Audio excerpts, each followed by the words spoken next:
Morning, everyone. Can you hear that okay in the booth? Okay, I'm going to be talking quite slowly and hopefully quite clearly today, as we've said, to allow for the simultaneous translation. So don't think I've had a knock on the head or anything. I'm deliberately enunciating as best I can. So first of all, I'm going to just discuss quickly, in the context of land management and how we live on the land, where are we and how did we get here? So most of you will see in your literature some information about this point. Nationally, 40% of the UK's surface is farmed, producing 70% of the food we eat. And in the southwest, that's probably more like 70%. We're a very rural region. We've reached this point over the past 60 years against a background of post-war deindustrialisation and a huge mobilisation and intensification of agriculture. We basically put the land to work to produce food in a time of need. We now recognise that our pre-war industrial legacy and our post-war rural mobilisation has come at a cost. Other services we get or got from the land, from the environment, have been badly degraded. These services are not a luxury. They are essential for the long-term survival of our society. So on a more positive note, what have we sought to do about this since it's come to our attention? Well, generally speaking, we put in place legislation.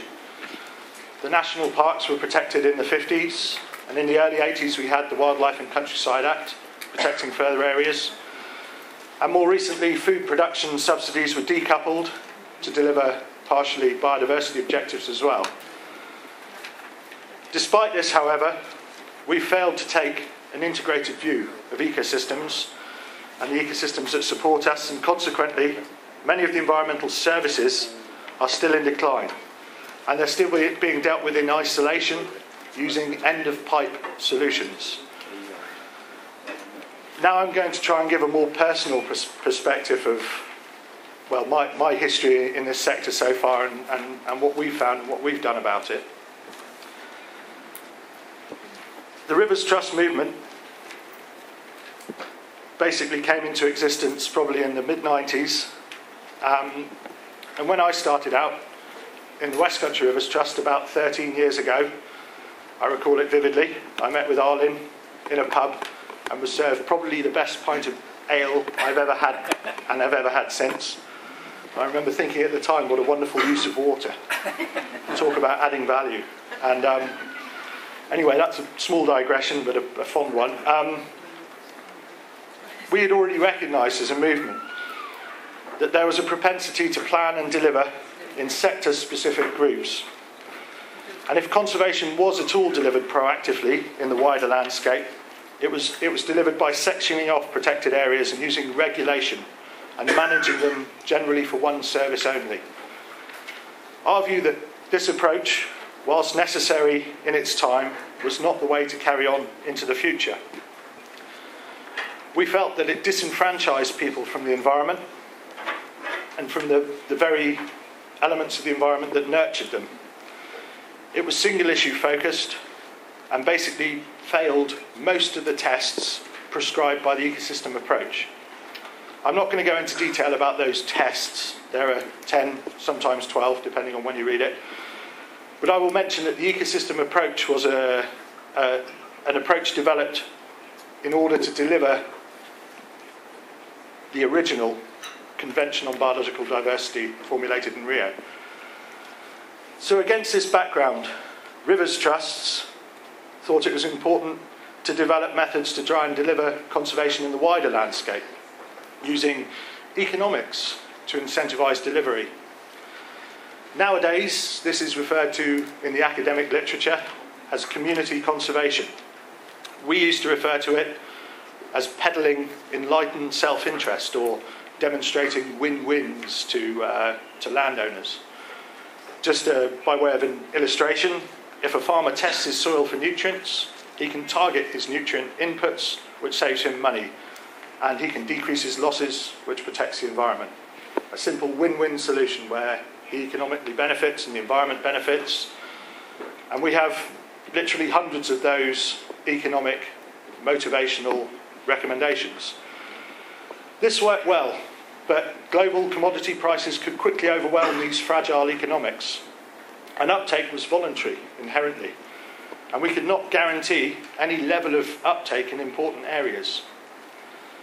Now, importantly, alongside this work, there was a growing recognition within our group, certainly, and probably among others, that money talks. This may be a simple concept for most people, but we were starting to really see the value of this understanding in conservation. The measures we recommended that were very lucrative for farmers were delivered and maintained. The more marginal measures were the first to go in times of stress. This led to what probably constitutes an epiphany for us, in which we realised that nature doesn't need management. It can actually look after itself if you can manage the people. And the tools for managing people are education, economics and regulation. It's a new set of tools for conservation, I think. Not all of them are new, but certainly it's a move away from our interventionist kind of approach. Now, we as a charity don't do regulation, but we have some views on how it could change for the better. We do education, and we have a growing recognition of the power of economics as a tool for conservation and change. And so it was about this time, 2005, 2006-ish, that we first met Laurie Smith from the University of London and the chair of our next session.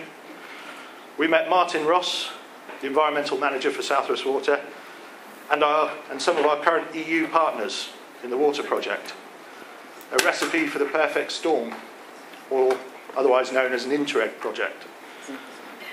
With Martin and Laurie, we were able to extend our understanding of the economic implications of strategic landscape planning and delivery. With Martin, we were able to establish that it was cheaper for South West Water to deal with poor water quality issues by working with the farmers, rather than funding and building a water treatment plant at the bottom end of the catchment. Laurie further introduced us to other groups from around the world in America, Europe and Australia that were attempting the same. And finally, again, through Laurie and others like Bill Watts and the always evangelical Mark Everard, we were able to give this delivery process a name, and it was Payments for Ecosystem Services. This is where, simply put, the beneficiaries of catchment management pay the providers, which I think is a positive provider is paid principle to sit alongside the negative polluter pays principle. Why positive and negative? Well, I think there's a virtuous hierarchy. You see, if it's all polluter pays, the damage is done, and the financial transaction is about fines and recompense. With provider is paid, there's potentially a smaller financial transaction, and the damage is avoided in the first place. So, Lawrence Couldrick then managed to take this eclectic mix of ideas and ideals and hopeless aspirations, find a group of equally motivated EU partners, and get funding from the Interreg cross-border programme to develop this project, the water project. Now, Lawrence and the team have taken some very raw ingredients and delivered what I think is quite a refined offering. You'll see it summarised in your conference pamphlets. I also think that the developments associated with this work and other work in the last 4 to 5 years represents a real paradigm shift in how we view the environment and ultimately how sustainably we choose to live on the land. I genuinely think we now stand at the turning of the tide, and it will be for the policymakers and politicians to decide whether we really embrace this, which is a very, very big idea. That's enough from me. I'm now going to give you to someone much more measured individual, Laurie Smith, formerly of Y College, and now of the University of London, who's a socio-economist, and he's going to guide you through the next session as your chair. Thanks, Laurie.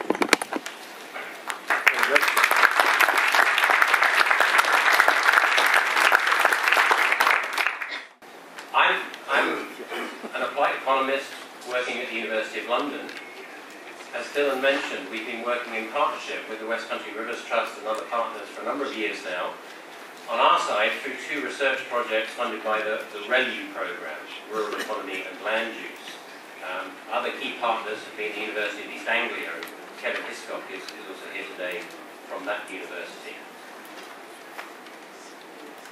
The current research is supporting the water project, providing some of the information, some of the science, some of the economics and policy understanding to support the work the West Country Rivers Trust are doing.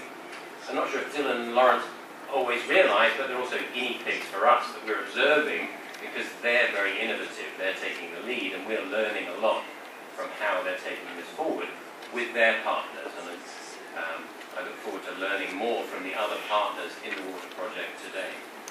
When I was thinking about how to introduce this session, I was reminded that Elinor Ostrom passed away earlier this month. If you don't know Elinor Ostrom, she was the first and only woman to win the Nobel Prize in Economics. Her work was about how we manage the collective and how cooperative solutions at a local level can be better than the top-down, and certainly better than the market, which can result in the tragedy of the commons. So I think the whole of today, but particularly perhaps this morning's session, is linked to that. We're going to hear 3 speakers this morning. We're going to take questions and discussion after we've heard the 3 presentations. But we're going to hear from a public body. We're going to hear from the third sector, environmental charity, and we're going to hear from a private association. But each in their own way are involved in catchment delivery. So 3 different organisations, 3 different perspectives, 3 different experiences in catchment delivery. But each of those also depends on this idea of collaborative working, of working with partners. And I'm sure that will be reflected in their talks. Viv has brought back, England don't need them anymore, so Viv has brought back a red and yellow card from Euro 2012, which will wave to the speakers if necessary. I won't take up any more of the valuable time of the speakers now. So can I first introduce Marie-Hélène from the Chambre d'Agriculture in France to give us our first presentation this morning.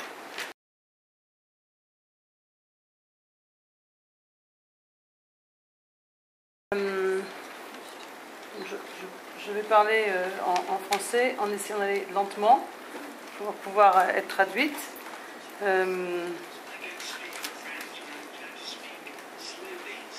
Donc en fait, la Chambre d'agriculture a travaillé dans le cadre de programme Water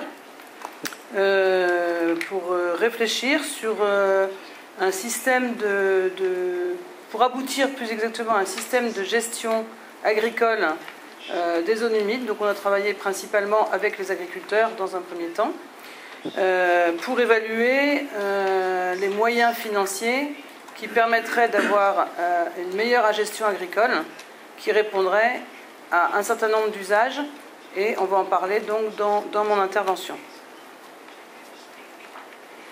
Tout d'abord, je ne sais pas, la Chambre d'agriculture, c'est quelque chose d'un petit peu spécifique en France. En fait, la Chambre d'agriculture, c'est une structure mixte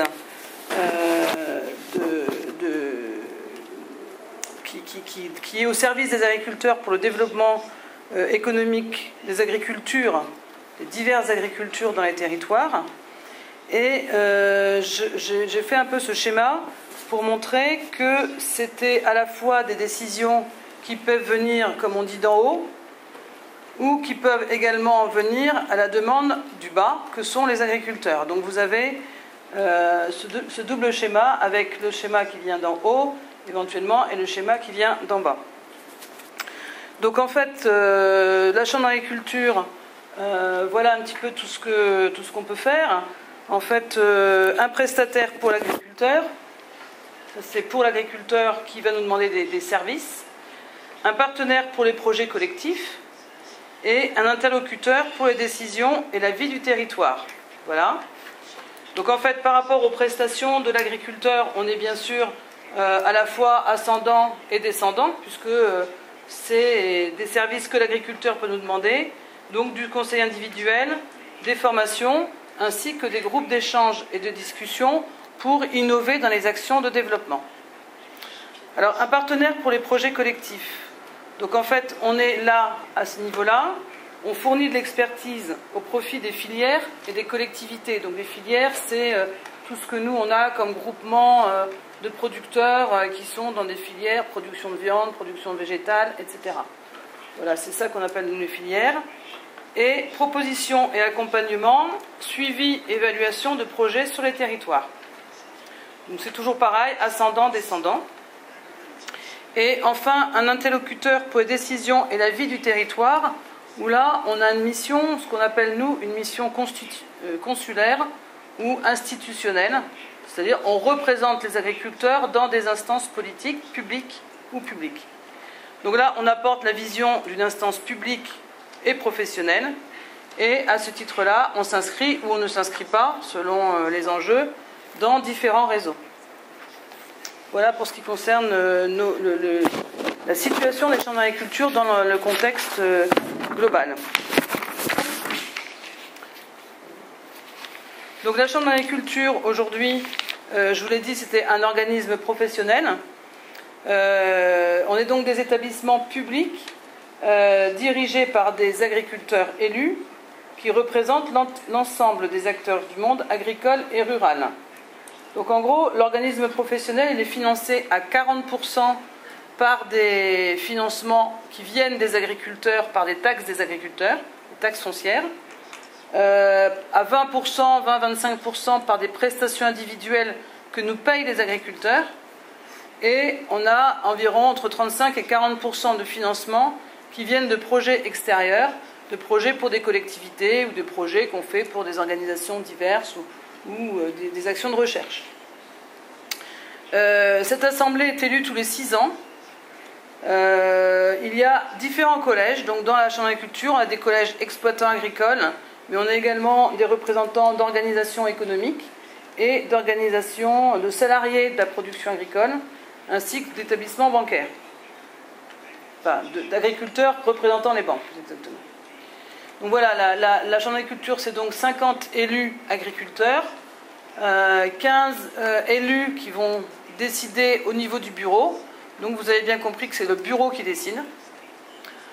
On est 149 salariés répartis en 7 territoires. Et on a 3 stations de recherche appliquées. Donc c'est des stations de recherche dans lesquelles on fait des expérimentations au profit du développement agricole. Et également un centre de formation pour les adultes à Saint-Ségal.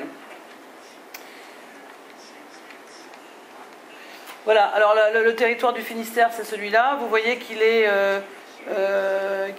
coupé en petits territoires. Donc, grosso modo, là, c'est des territoires qui sont entièrement gérés pour faire du développement et de l'animation agricole. Et on a un agriculteur sur 2 qui adhère. Donc, c'est une adhésion. Il finance aussi. C'est une adhésion. Et on a un agriculteur sur 2. Et c'est dans le cadre de son réseau qu'on a travaillé sur le programme Water.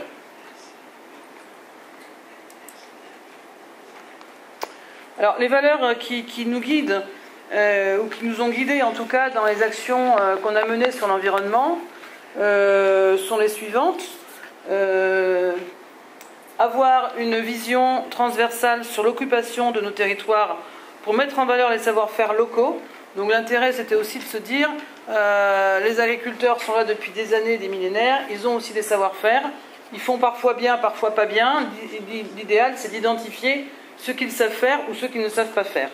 Donc on a essayé de mettre en valeur les usages locaux et historiques des exploitations. Ensuite, on a identifié les besoins de références complémentaires pour prendre les décisions. C'est-à-dire qu'en fait, aujourd'hui, les zones humides, c'est des milieux qui sont difficiles, complexes, difficiles à gérer, complexes à comprendre, et sur lesquels il y a beaucoup de gens dont beaucoup de gens veulent s'occuper. Mais en fait, on a très peu de connaissances techniques sur les meilleures solutions pour faire fonctionner les zones humides. Donc on a élaboré un cadre de référence à chercher et qu'on a complété au cours de 3 ans dans lesquels on a travaillé sur Water. s'adapter au contexte local tout en préservant l'avenir économique des exploitations agricoles. Donc, je pense qu'aujourd'hui, c'est une grosse réalité. Les exploitations agricoles sont parfois en difficulté économique importante et aujourd'hui, il faut aussi pouvoir les faire s'adapter au contexte nouveau en prenant en compte leur équilibre économique. Et enfin, partager nos compétences avec les partenaires dans un rapport gagnant-gagnant. Vous l'avez dit là tout à l'heure en introduction. Mais je pense qu'effectivement, c'est une formule qu'on peut aussi complètement reprendre pour nous. Donc voilà, je vais vous présenter un peu les différents partenaires et impacts qu'on a pour travailler sur le dossier des zones humides, pour bien montrer qu'on est dans des dossiers assez complexes. Donc en fait, les actions de la Chambre d'agriculture et des agriculteurs sont soumises à un certain nombre de respects de lois, de principes et de financements qui impactent nos prises de décision. Donc voilà, donc la Chambre d'agriculture travaille pour les agriculteurs. Elle le fait dans un cadre, dans un environnement politique, et notamment en intervenant dans un cadre qui est voté par le Conseil régional de Bretagne, mais également par les conseils généraux de chaque département de Bretagne. Elle le fait également dans un cadre d'un encadrement réglementaire qui pèse lourd en fait dans les décisions. Et cet encadrement réglementaire, il vient à la fois de l'Europe. Donc vous les connaissez, normalement c'est les mêmes règles qui s'appliquent en Angleterre, donc il y a la directive 4 sur l'eau, la directive Natura 2000, mais également dans le cadre national, puisque la France a voté un certain nombre de lois les années récentes dans le cadre du Grenelle de l'environnement. Et donc aujourd'hui on a énormément de lois qui sont en train de tomber et de s'appliquer sur les territoires. Ensuite on travaille dans un cadre d'environnement financier, qui est relativement contraint. Donc il est contraint par l'Europe, dans le cadre du PDRH, et il est contraint également par l'agence de l'eau Loire-Bretagne. Donc nous on a une agence de l'eau, c'est l'agence de l'eau qui donne des financements, mais qui donne des financements en accord avec le ministère de l'Environnement, et dans un cadre fixé tous les 5 ans. Donc on ne peut pas sortir du cadre si on a besoin de financement. Enfin, on a un environnement économique, on l'a dit tout à l'heure, avec des organisations économiques qui, elles, sont liées à la loi du marché, l'offre et de la demande. Donc leur problème, c'est pas de savoir, c'est de produire un produit et de pouvoir le vendre au meilleur prix. Et enfin, on a des acteurs, un environnement social qui prend de plus en plus de poids avec la collectivité, la société qui veut aussi donner son mot sur la nature qu'elle veut voir, l'alimentation qu'elle veut manger et les prix qu'elle est prête à payer pour mieux manger. Donc en fait cet environnement il est important, il pèse de plus en plus dans les décisions. Et cet environnement social, effectivement, on est, nous, entourés, en tout cas en Bretagne, de très nombreux acteurs associatifs. Donc c'est pas River Trust chez nous, hein, c'est Eaux et Rivières de Bretagne, Bretagne Vivante, voilà. Et enfin, eh bien, on a l'environnement opérationnel, parce qu'au bout du compte, il faut peut-être travailler. Et l'environnement opérationnel, en fait, il est fait au niveau local, parce que nous, on appelle les SAGE, donc on m'a traduit, hein, Water Resource Act for Water Surface Planning. Voilà, donc les SAGE, ça découle de la directive 4 sur l'eau, donc je ne sais pas s'il y a ça également chez vous. Et ce qu'on a en dessous, c'est les établissements publics territoriaux de bassin, qui sont en fait des structures qui, elles, vont financer les actions locales décidées par les SAGE. Donc vous voyez, on ne fait pas ce qu'on veut, comme on veut, il y a tout cet environnement qui est à prendre en compte. Alors, les acteurs et leur rôle, on pourra peut-être passer, parce que je ne sais pas, j'ai pas vu combien j'avais de temps. Je sais pas, c'est pas grave.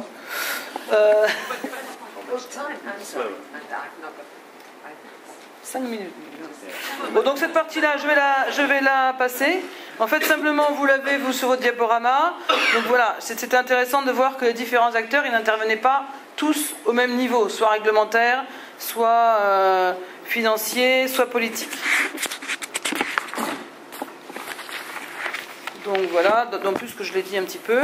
Alors, là, j'ai intercalé un petit schéma que je vous ai présenté d'ailleurs déjà hier.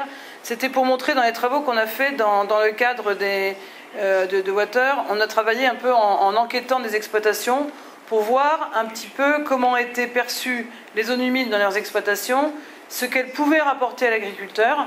Et aujourd'hui, en gros, c'est la seule chose qu'on peut savoir, c'est qu'est-ce qu'elles rapportent à l'agriculteur. Donc vous voyez, je ne rentre pas dans les détails, il y a les différents systèmes d'exploitation sur le tableau du haut.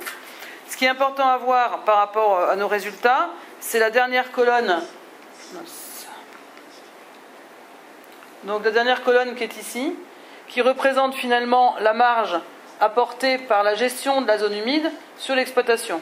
Donc vous voyez grosso modo que même si le produit de la zone humide peut être intéressant, puisqu'on a quand même un produit en fourrage, derrière les charges en coût de fertilisation, coût de mécanisation, coût d'aménagement des zones humides, coût d'entretien, plus la main-d'œuvre de l'agriculteur qui est souvent sous-évaluée mais qui existe, elle fait que la marge par rapport aux produits agricoles, il est négatif, voire nul. Donc c'est pour ça qu'on s'est dit, si on veut demain que les agriculteurs continuent à gérer les zones humides, il faut absolument réfléchir à un modèle de financement qui n'est pas celui aujourd'hui proposé par ce qu'on appelle les mesures agri-environnementales.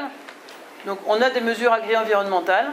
Donc vous voyez les mesures agri-environnementales, on est entre 90 ou 386 € en fonction des contraintes. Mais aujourd'hui, l'adhésion est très faible et en plus, il n'y a pas forcément une reconnaissance du service rendu à la société quand on paye la mesure agri-environnementale. Donc du coup, on a un peu réfléchi sur comment travailler sur l'évaluation des biens et services rendus. Donc voilà, donc on a au milieu les zones humides qui sont de diverses natures, qui vont du marais de derrière dune à la prairie dans la zone cultivée jusqu'en tête de bassin. Voilà, donc toutes les zones humides déjà sont un peu diverses. Il faut effectivement quelque chose qui n'est jamais compté dans l'évaluation des biens et services, c'est quand même la valeur de production pour l'agriculteur. Donc une valeur de production qui lui apporte des revenus, mais également qui lui apporte des produits, mais également des charges, avec, comme vous l'avez vu, un bénéfice qui n'est pas mirobolant. Par contre, derrière, la gestion des zones humides, c'est aussi une valeur de production de biodiversité. Donc aujourd'hui, on a deux types de biodiversité. On a une biodiversité patrimoniale, que sont les espèces végétales protégées, les oiseaux, etc. Mais on a également une valeur de biodiversité fonctionnelle, qui est la biodiversité qu'on ne voit pas, qui sont les tout petits insectes qui sont dans le sol, mais qui derrière, demain, vont être utiles aussi pour l'agriculteur, ne serait-ce que pour augmenter la fertilité des sols, etc. Donc cette valeur-là, aujourd'hui, elle n'est pas du tout évaluée. Elle est identifiée, mais elle n'est pas évaluée de manière financière. De l'autre côté, on a la valeur des biens et services. Donc valeur des biens et services, donc qu'on a commencé à identifier. Donc le paysage et l'attractivité du territoire, la lutte contre les inondations, les loisirs, pêche, randonnée, pédestre, chasse, etc. On a l'épuration des eaux, évidemment, et la capture du carbone. Donc par rapport à ça, je ne sais pas si ça va marcher mon truc. Voilà. Par rapport à ça, on a identifié les différents partenaires avec lesquels il était important de travailler pour améliorer finalement la valeur de la mesure qui va aider les agriculteurs. Alors nous, c'est les agriculteurs, mais il peut y avoir d'autres gestionnaires. Hein. On a effectivement des associations qui peuvent aussi gérer les zones humides dans notre département, donc c'est un travail qui peut servir, bien entendu, à tout le monde.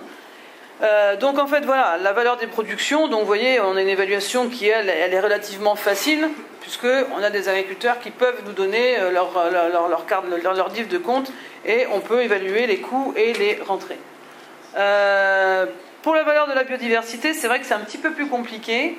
On est en train de mettre en place une grille d'évaluation des indicateurs de biodiversité, avec des associations d'ailleurs d'environnement, qui vont pouvoir nous aider à évaluer la quantité et la valeur de cette biodiversité.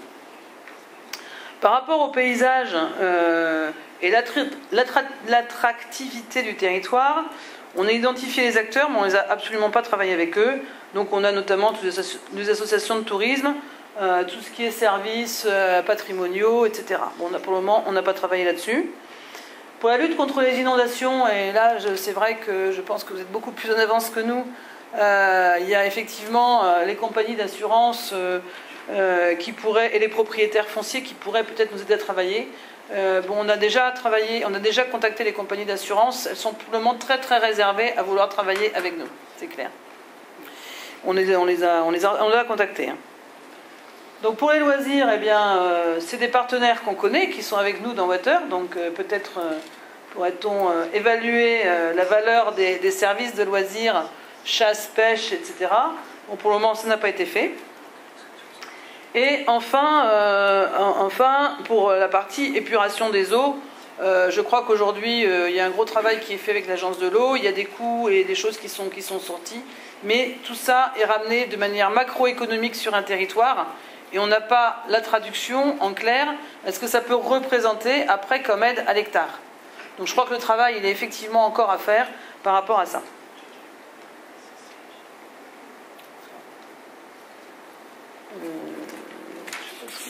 Ah oui, ça je pense qu'il faut que je... Donc sur l'évaluation socio-économique, je reviens. J'ai du mal. Le truc ne marche pas. Voilà, pour l'évaluation socio-économique des zones humides, le travail qu'on a fait aujourd'hui, c'est déjà identifier avec les territoires les différentes zones à enjeu et les différents enjeux. C'est-à-dire que nous, on pense qu'il faut absolument, on ne pourra pas payer de la même manière les différentes zones humides selon les enjeux. Donc c'est identifier les enjeux des zones humides, définir des priorités. Mon machin, je vais tout mettre dessus, comme ça sera plus facile, je pense. Voilà. Donc pour nous, déjà, dans l'évaluation des zones humides, ce qui est important, ce sont les caractéristiques et les usages des zones humides. Donc les caractéristiques et les usages, ils vont être définis par des territoires, qui vont donner les enjeux des territoires, c'est-à-dire les enjeux des zones humides, les priorités qui sont définies. De ce fait-là, on devra identifier les fonctions des zones humides. Ensuite, on travaille sur les usages et les modalités de gestion, qui est le deuxième point. Et enfin, ça nécessite de travailler sur les inventaires. Donc en fait, en région Bretagne, chaque commune, aujourd'hui, est en train d'identifier toutes les zones humides sur lesquelles il va falloir travailler. Mais on travaillera après en fonction des différents enjeux. Donc ça, c'est un premier point qui, moi, me paraît complètement essentiel, parce que sinon, on reste dans les grandes généralités et personne ne se sent autorisé à faire des actions de gestion. Ensuite, pour faire cette évaluation, donc là, je vais faire pareil. Voilà. Donc, la prise en compte de l'évaluation socio-économique des zones humides, elle va tenir compte d'un certain nombre de points qu'il faut à ce moment-là commencer à travailler, c'est ce qu'on vous avait dit. Donc la valeur pour la protection de la biodiversité. Peut-être que la manière de l'approcher, c'est le coût de la perte de la biodiversité, puisque aujourd'hui on connaît plus facilement le coût de la perte que le coût de la biodiversité en elle-même. La valeur des coûts évités, c'est-à-dire effectivement on va plutôt travailler en voyant quels sont les dommages causés si on perd les zones humides. Donc c'est ce qu'on appelle, nous, la valeur des coûts évités par le coût des dommages. La valeur de la gestion par ce que nous on appelle la compensation des charges. Et enfin, le coût du remplacement, c'est-à-dire que si jamais une zone humide disparaît, combien ça coûterait de la remplacer, avec notamment tout le travail qui est actuellement engagé par les lois françaises sur les mesures compensatoires et l'évaluation du coût des mesures compensatoires. Ça, c'est fini. Donc, je vais passer sur les diversités de zones humides, je pense. Donc voilà, donc nous, le travail qu'on est en train de faire, c'est ce que je vous expliquais, les différents enjeux, les différentes typologies de zones humides. Donc je vais passer. Vous voyez, on sépare un peu ce qui est zone humide de bas-fond de ce qui est zone humide de plateau. Et je vais passer comme ça. Et ensuite, en fonction des typologies de zones humides et des enjeux, on va mettre en place des contraintes environnementales qui ne seront pas les mêmes en fonction, d'une part, des milieux et d'autre part, des typologies d'exploitation.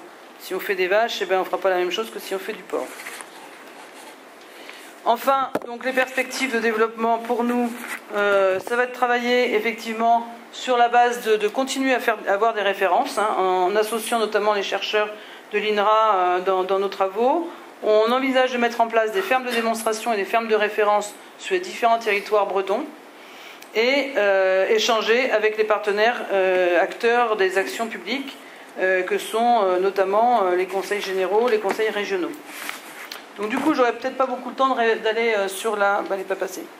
Donc j'avais commencé une diapo... Non, elle passe pas. Il y avait une diapo masquée. Mais la diapo masquée était intéressante, je pense que je vais quand même la donner, c'est-à-dire qu'en fait on a fait une conclusion du travail de Water, de ce que Water nous a apporté, en fait, si on veut, dans tout ça. Et on aurait bien aimé que le tableau, puisqu'il nous reste 6 mois, on puisse éventuellement comparer ce tableau-là avec votre vision, vous, en Angleterre, de ces contraintes liées à la gestion et à l'évaluation des biens et services économiques. Donc peut-être que c'est un tableau qu'on pourra construire ensemble après. Voilà, merci beaucoup.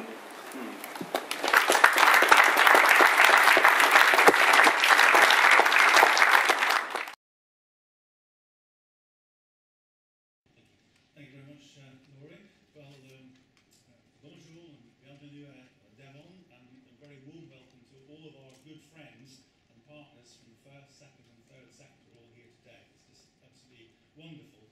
And we've been treated to some wonderful visits in France with our French partners, and have seen some very interesting work and also unravelled some of the mysteries of the community agricultural policy. And it's great to have them over here looking at some of our work. And you do have to take a European perspective and even a broader perspective. So I'm just going to run through and do a little bit of scene setting and perhaps pick up from some of the themes that Dylan set first thing. But we do expect a lot from our river ecosystems. Everything from drinking water, navigation, flood risk management, carbon, fish and shellfish. All of these things are all part of those things that we ask for. And those who provide water will be very aware of this, but many of the public and many of the people involved in planning don't really realise how short of water we are. And in England, because of the population density, we actually have less water per head than almost any other European country. Only Belgium and Cyprus are in this sort of situation.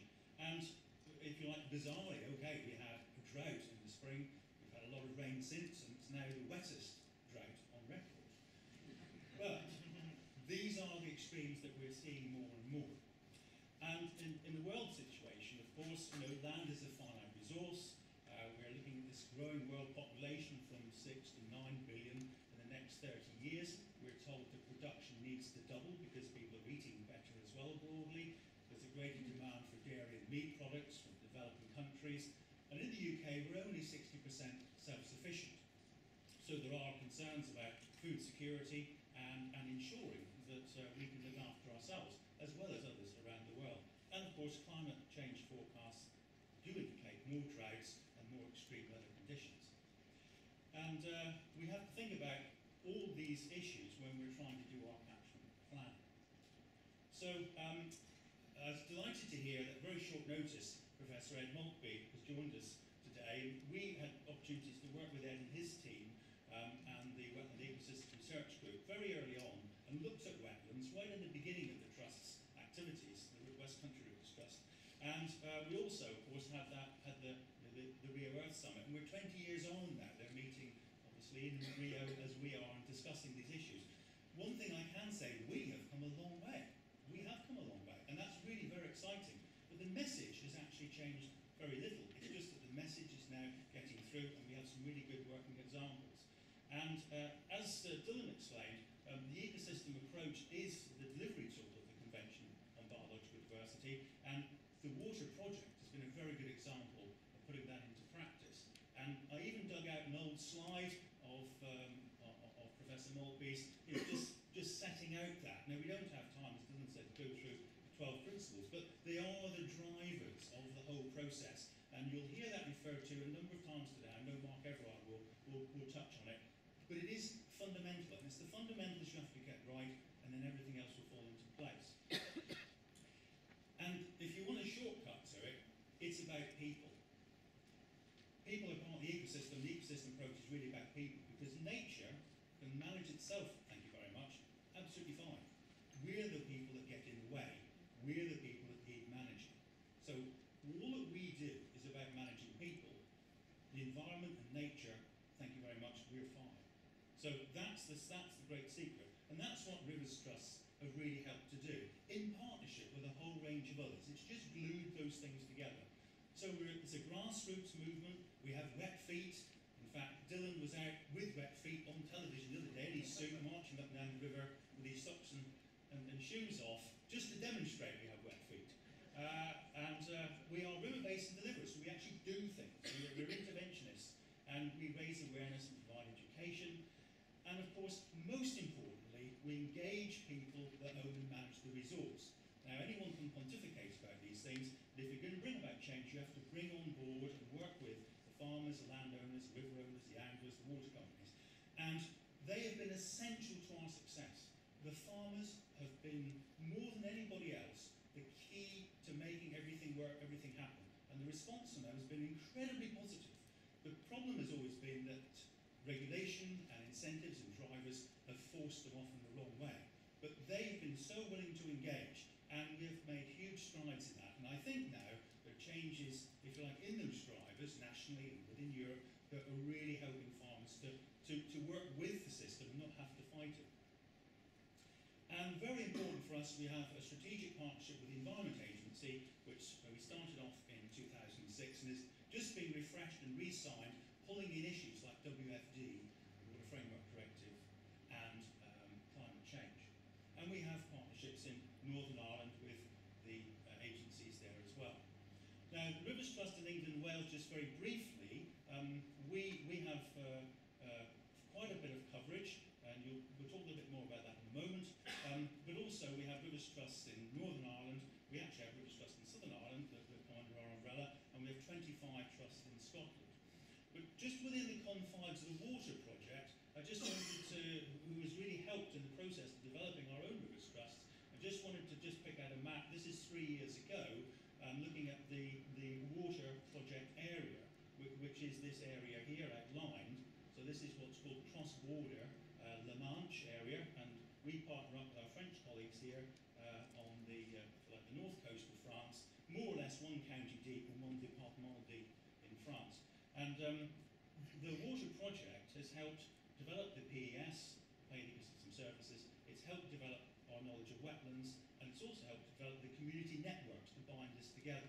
So this was our coverage, not too great, and 3 years on, with the help of the water project, we've virtually filled in that part of the map. So we only have sort of Kent and bits of the southeast where we don't have fully fledged Rivers Trusts. We have community groups working that we work with, but they're not fully fledged Rivers Trusts. But all this area here, we've now filled in, and we have some wonderful trusts doing amazing work. And one of our newest, just on the corner there, is the Bristol Avon Rivers Trust, and we'll be hearing more about them. So where we are today, effectively, this is our map today. Most of it filled in. 40 Rivers Trusts in England. We have 25 in Scotland. Say 2 going on 6 actually. 2 going on 6 in Northern Ireland, and we have a whole range of people involved, professionally and volunteers. And we get involved in all kinds of things, urban and rural, and we have this very strong base of support, and we have a lot of fun with the youngsters and a whole range of different sectors within that. And also, as well as the environmental work and cleanups and planning and strategy, we're involved with initiatives like invasive non-native species, and that's a very key issue for a cross-border discussion, particularly, if you like, within Europe. We're lucky as an island, we have much greater opportunity to protect ourselves from invasives, but it's a very key area. And we have a long list, actually, of Interreg projects in particular, but European-funded projects that we work within. And there is a wonderful synergy, a great linkage across all those projects. And again, I'm not going to go through them individually, but today we're celebrating the Water Project, which is a cross-border programme, but all of these projects here are linking together and forming very strong bonds with our European colleagues. And we have a project which we've just begun called TRAP, an Interreg 4C project, and that's about WFD policy. And we're drawing on all the knowledge of these partners right across the partnership and feeding into that WFD policy programme, and that will again go into European policy and help drive the next cycle.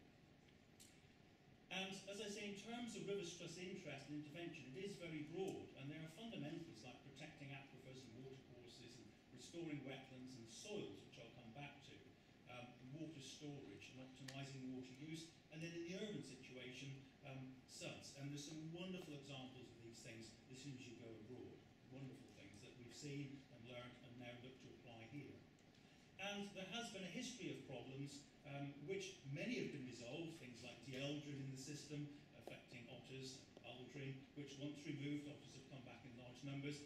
We've had issues with things like sheep dip and various other chemicals. Many of these removed, but we still have problems, and water companies particularly have problems with certain chemicals which are difficult or expensive to remove from their water system. And we know, and you will see many examples of the pressures of agriculture, particularly where we're not seeing best practice employed, which can impact on water quality and water resources. And you know, I almost feel obliged to bring up my old slide, the open cast pig mining, and this took place not very far from here and was resolved within one of the earlier projects. It is difficult to resolve this, there are conflicts there. In my time, and I am an agriculturalist, I went to agricultural college not so many miles from here, so I've come into the environment from agriculture. I've seen all these changes, a move from hay to silage, the increased use of fertilisers and chemicals, the move from spring cereals to winter cereals, from maize, which we never saw 30 years ago, and straw-based compost manure to slurry-based systems, and of course increased stocking rates and heavy machinery. All these things have taken a toll. Used correctly can be a huge advantage, but the potential for mismanagement is always there. And it's often argued, if you like, that those who are looking at this, particularly from sort of outside, will say that, well, we pay three times. When the food is produced, the consumer pays. The consumer pays in taxes toward the CAP, which goes into farming. And then thirdly, we have the environmental clean-up costs afterwards, whether it's the water company having to treat water or collecting sediment out of road drains, whatever it is, there are clean-up costs, or microbial bacteria entering the system and causing problems on bathing water quality. These are all downstream costs. So what the Rivers Trust position has always been to work with farmers to solve problems at source. And the farmers have been very open to this. The problem has always been getting the system to actually reward the good practice and to do the right things in the right place. Even today, some of the systems, even since decoupling, are still, if you like, not providing the right drivers. And of course, if we get ecosystem failure, we have all these opportunities, all these gains are lost. But a lot of it comes back to simple things, like soils. Soils unite food and water. This is not a competition between food and water. If you have healthy soils, you will have both. And we need to be helping farmers and funding farmers to actually improve the management of their soils. Soils scientists are few and far between today. When I was at agricultural college, you could find one in every street corner, and they were very good too, because we were still in the post-war thinking about food production. Today, soil scientists are few and far between. So healthy soils are really essential for a wide range of those ecosystem services, so we can produce food and clean water, and of course reduce erosion.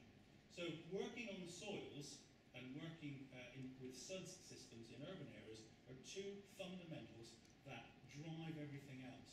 And we have some wonderful tools now to help us, like SciMap, which is a tool that allows us to predict connectivity of land and to predict where we're going to have erosion or sediment loss or pressures.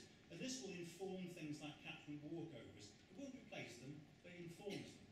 So we've got some great tools to help us, and then we can target our work with farmers.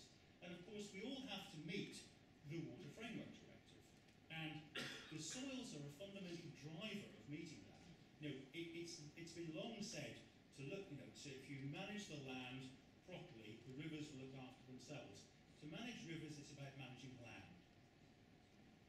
So the delivery, if you like, through the water project has been really quite exciting. And by linking some of the work we've been doing with DEFRA in particular and the Environment Agency with the water project, we've had some wonderful gains. And within our partnership, we have a series of work packages, both here and in France, picking up all these issues about wetlands and river interest groups and networking, and developing the economics and best practice, and of course the dissemination. And those activities start looking a little bit like this. So we've had meetings of our restoration groups, meetings of our economy groups and experts. We've been involved in a whole range of river restoration projects, all within this area of activity. Restoring river channels, reflooding wetlands, reconnecting the floodplain to the river, which is so fundamental to drive things like Water Framework Directive, water quality, and so on. And these things are very often fairly simple, but can be hugely beneficial to all the communities, both upstream and downstream. And again, what we're trying to do at the same time is to develop the best practice and to capture the economic outputs. Now, as well as individual interventions, of course, this all needs a grand plan. And it's very important that as we're developing these local plans, they fit within a grand plan. And they also need to be costed. And just very briefly, there's a wonderful project done in London, which is a good example of PES. You may hear a little bit more of it today, but if you ask Rob Oates to come and give you a presentation, he'll be thrilled to tell you about it. This is from work on the Maze Brook with funding from Royal and Cell Alliance, around £300,000. A great partnership to restore an urban area to provide better green space, but also to provide those services. And the work of Mark Everard has shown that you're basically getting £7 of benefit for every pound invested for that particular project. And again, a great partnership project.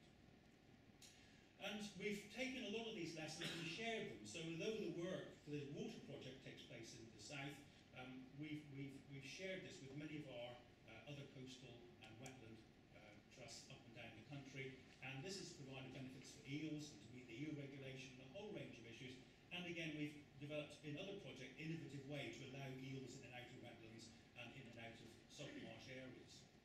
And that knowledge has been shared through the Thames River Restoration Trust. We've also contributed to the Pragmo programme run by the River Restoration Centre, and so there is some support there, and you're going to be very familiar with this if you're currently writing projects. And we've also developed a number of economic assessments.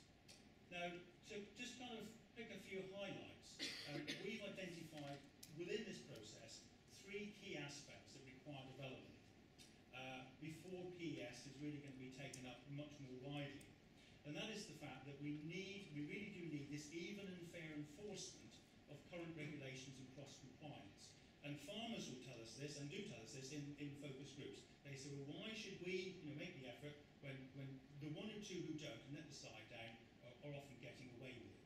Now, it's a common thing right across society to hear that kind of thing, but there is an issue, at least certainly a perception, that is preventing PES payers from coming in. Because for someone to come in and pay for an ecosystem service, they need to be building on a firm base. So you're adding value to the base. What they don't want to be doing is simply subsidising the bad farmers to become good.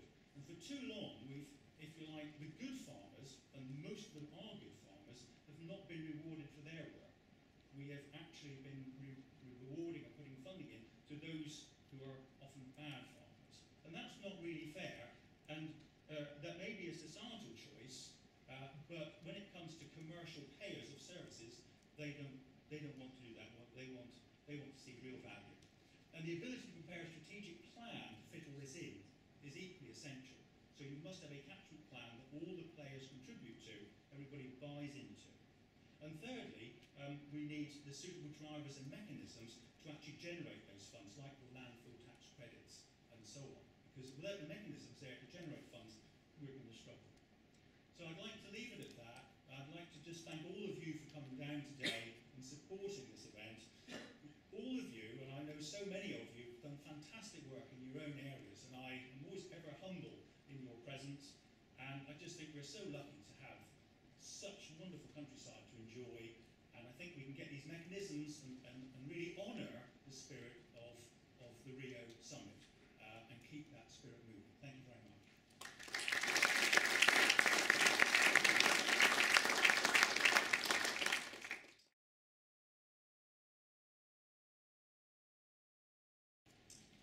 Thank you, Mr. Chairman. Good evening, ladies and gentlemen. I'm sorry you'll have to bear with my unbearable French accent for the next 20 minutes. Lawrence asked me to speak in English for me to slow me down because he thinks I'm speaking too fast in French. So, yeah, you have to bear with my accent. Sorry for that. Yes, as Lawrence Smith told you, I'm chairman of a small European organization which is called Fauna and Sustainable Development in English.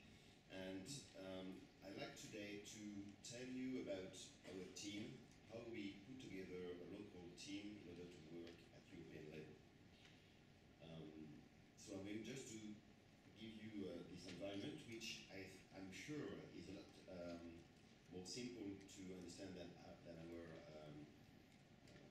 association and semi-governmental organization that you discovered with the Chambre d'Agriculture just a few minutes ago, because we are clearly part of the private sector, even if we deal, of course, with the public sector and with companies.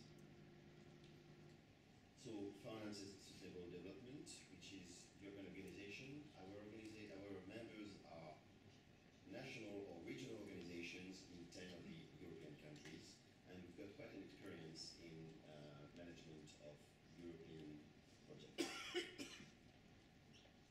The Chasseurs d'Ille-et-Vilaine, this is in fact the county organization of shooters, Ille-et-Vilaine being one of the counties in Brittany, and they've got a long-term experience in wetland management and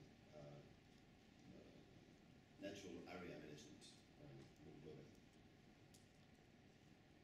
And we are helped also by a charity which is called the Wildlife Habitat Foundation, which is a French one, and which is seen in France as protecting some of the public interest, of course, focused on environment. It has been great help for us when we are dealing with political decision makers, because they know that this organization is recognized at national level. And by the way, they have exactly the same legal and tax status than a charity in the UK, and it's a system we know very well, of course. So, where are we, of course? That's, I'm sure you all know Brittany, but we are in fact at the corner there, between Normandy and Brittany, and that's where our team has decided to work, and you'll see that later, but because water project was incorporated in a long-term, 20 years in fact, long-term project which had already begun in the 80s.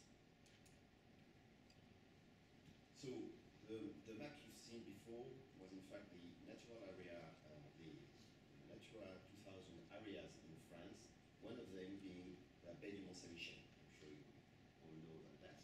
We are working in fact here, our experimental site, which is called the Marais de Châteauneuf, is there, and the border between Brittany and Normandy is here.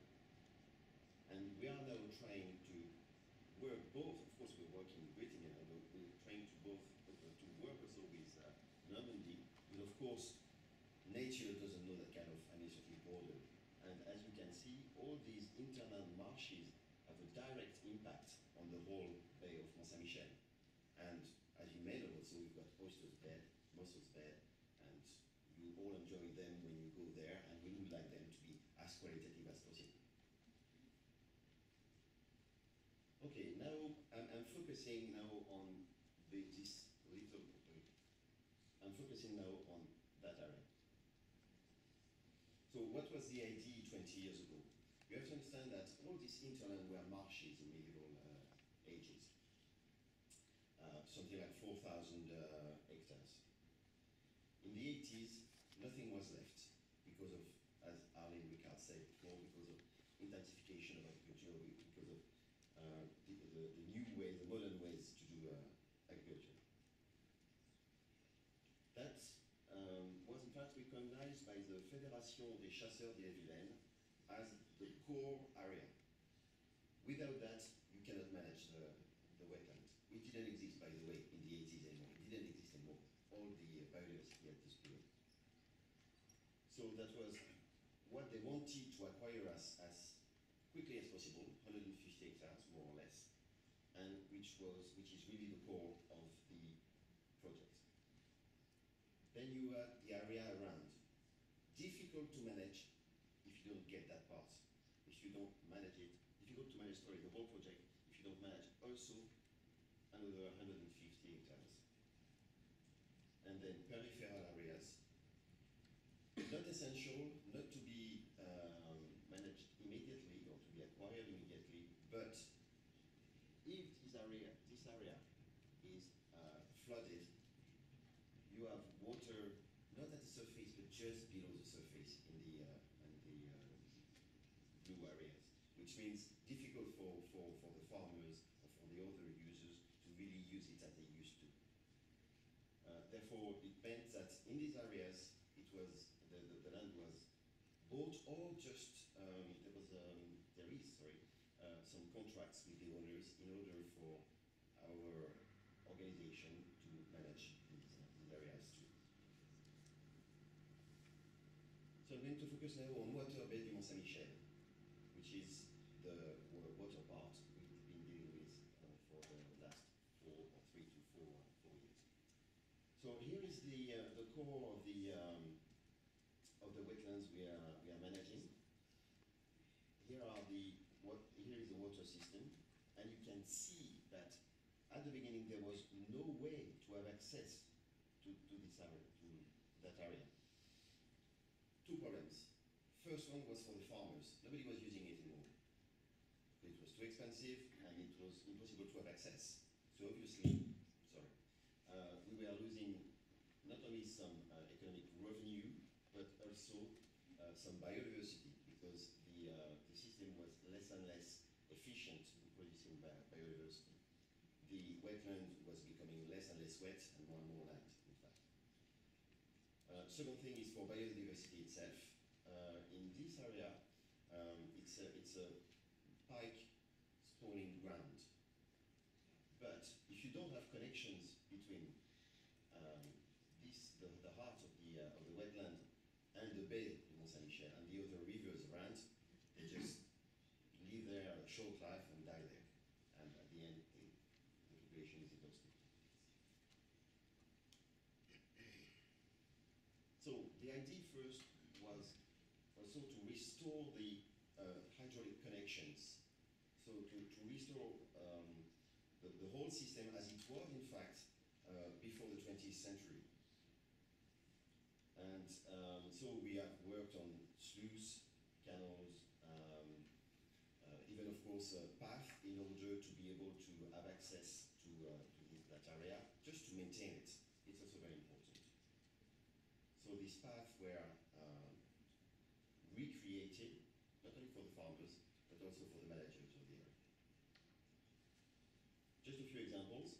That area was completely covered with concrete, and we've decided to restore it. Okay, it's not yet finished, we've just done it last year, in order to recreate a meadow. So creation of a path, in order to have access, you can see, to this area which is wetland, which was completely impossible to access before. And it's very important to underline that without the action of the farmers, we are not able to manage the wetlands. And in fact, it's because we have contracts with the farmer for them to use the wetlands that we can, or at least the meadows, that we can keep them as they are. And today we are, Commission of Wetlands receive the visits every year of thousands, we have some statistics later, of migratory birds, which have again completely disappeared in the 80s. So another example, in order to restore the continuity between the hydraulic areas, I mean between the canals.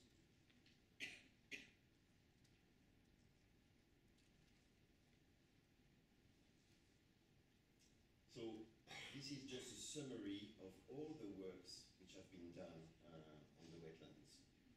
So these areas are paths in order to have access, and of course the dots are just the connections we have to restore, just to give you a global idea.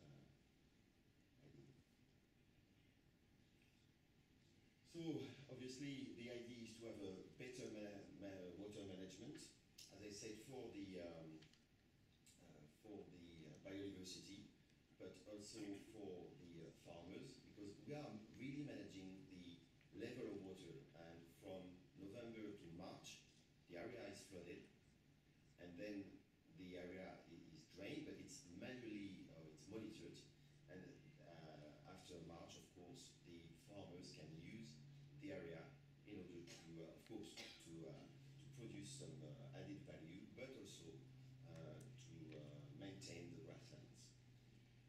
As I said, it's a spawning ground. It's a spawning ground for pikes, but it's also an area where you have a lot of eels, and they were trapped, partially trapped at least. And now we have restored the connectivity, and the eels can move to the bay and from the bay a lot more easily. As I said before, we are working with farmers, but we are also working with the local communities, because I should have probably mentioned that before. The wetland of Châteauneuf is divided in are managed by 5 town halls, and we have to deal with them in order to tell them and to make them understand about our action. And I think they're really part now of the management, because every year, or every 6 months even, we have pilot projects in order to have them associated to our action, to explain, for them to understand, but also to give us ideas, because in each community, there are also associations, people who would like to enjoy that kind of area, hiking, riding, fishing, and the Fédération des Chasseurs d'Ille-et-Vilaine organizes, for example, for schools or for any association which would like to see the area, organizes tours in order to explain what has been done. Just a reminder, at the beginning of the 2000s, almost no migratory birds in the area. You can see the impressive improvements thanks to the work which has been done even before the water project. But definitely the water project gave us a booster. It gave us a tool also to better communicate at regional, national and European level. And it also helped us to exchange experience with our English partners and to see that after all, we all have the same problems to tackle when we deal with environment, and that our societies on each side of the channel have done exactly the same mistakes in managing the environment. So beyond the actual works we've done on the site, we have also focused very much on the communication. For us, it's really part of the project, not only for communication itself, but for education, for its educative value. And we have built a long-term network with media, TV, newspapers, via website also. We definitely want to work with associations at the local level. Of course, there is this core team of 3 organizations working there, but we also invite all the other organizations to join us, to give us ideas, and to contribute. As you've you've seen also at the beginning, Natura 2000 is a network, and we think we are just one link in this network. And we are in touch with them, of course, with some of the managers of these areas. We have also organized, and some of you were there in Saint-Malo. I think communication must be horizontal and vertical. So the horizontal, the first item, vertical because we think we have to attract the attention of the local decision makers, but also of the national decision makers, as well as the European decision makers. And they responded very well in this conference. And we still have, in fact, contact with the MEP who chaired the conference, and he's willing to help us maybe for the next water project. And yeah, last but not least, I would say that the Marais de Châteauneuf, the wetlands of Châteauneuf, became a kind of symbol for us to show that different organizations with different means, from non-sustainable development, for example, as members who are ecologistes, environmentalists. La Fédération des chasseurs d'événements, they are shooters. We're working with anglers, we're working with riders and hikers. It was not, particularly in France, it was not easy at the beginning to put everything around, to put everybody around the table. But I think that the Marais de Châteauneuf were the kind of catalyst and who helped us to focus together on something which is common. Because I think one of the challenges we have in the years to come is to use together the same areas, the same territories, and we all crave for nature. Most of us live in urban areas. We want to hike again, we want to shoot, we want to catch fish, whatever. I think it's also the history of a European cooperation, and it helps us to bring our project from local level to European level and to work with our partners. The next project, or it's still in the making, is the writing of a book. And we have decided to give every partner a chapter to be the lead on. Because, for example, la Fédération des chasseurs d'événements is very good at managing the wetland areas, but of course for farming, our friends from the Chambre d'Agriculture have a lot more experience. For the water quality or carbon sequestration, as Arlene Ricard just told us, you have a lot of experience in that. So we would like us to cooperate in the writing of this book, which is in fact a summary of 3 to 4 years together. Who spoke about an epiphany? You did? That's a kind of an epiphany.